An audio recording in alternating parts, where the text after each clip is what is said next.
سیماہم فی وجوہہم من اثر السجود.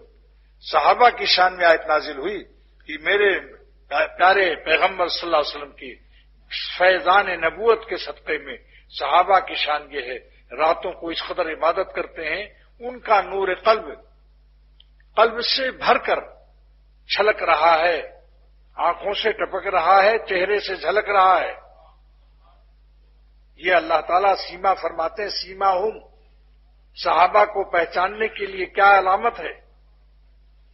فی وجوہہم، ان کے چہرے بتاتے ہیں کہ اس سرور عالم صلی اللہ علیہ وسلم کے غلام جا رہے ہیں، سرور عالم صلی اللہ علیہ وسلم کے فیضان نبوت کے صحبت یافتہ لوگ ہیں، ان کو دور سے پہچانا جاتا ہے. اللہ تعالیٰ فرماتے ہیں کہ میرے پیغمبر محمد رسول اللہ صلی اللہ علیہ وسلم کی فیضان نبوت کا اثر، سیما، علامت کیا ہے کہ وہ چہرے سے پہچانے جاتے ہیں کہ اللہ کے عاشقین جا رہے ہیں.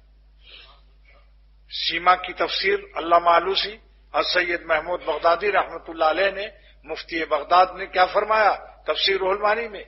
سیما ہوا نور، سیما ایک نور ہے اللہ کا، یظہر علی العابدین، عبادت کرنے والوں پر ظاہر ہوتا ہے.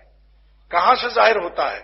یبدو من باطنہم الی ظاہرہم، ان کے باطن سے، ان کے باطن قلب سے، سینے سے بھر کر وہ ان کے جسم پر ظاہر ہو جاتا ہے. آپ گلاس میں ٹھنڈا پانی یخ رکھو تو باہر چھوٹے چھوٹے قطرے بن جاتے ہیں یا نہیں؟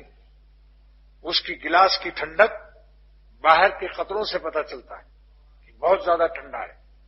تو اللہ تعالیٰ فرماتے ہیں کہ ہمارے پیارے نبی صلی اللہ علیہ وسلم کے غلاموں کی شان یہ ہے کہ ان کا دل تو نور سے بھرا ہوا ہے، لیکن ان کا چہرہ بھی بتاتا ہے کہ ان کے باطن میں انوار بھرے ہوئے ہیں، اور وہ انوار باطن سے منتقل ہو کر ان کے ظاہری جسم پر بھی وہ انوار نظر آ رہے ہیں. جب میں جنوبی افریقہ گیا تو ایک مولانا سیما تھے، ان کے مدرسے میں محتمم ان کا نام تھا مولانا سیما.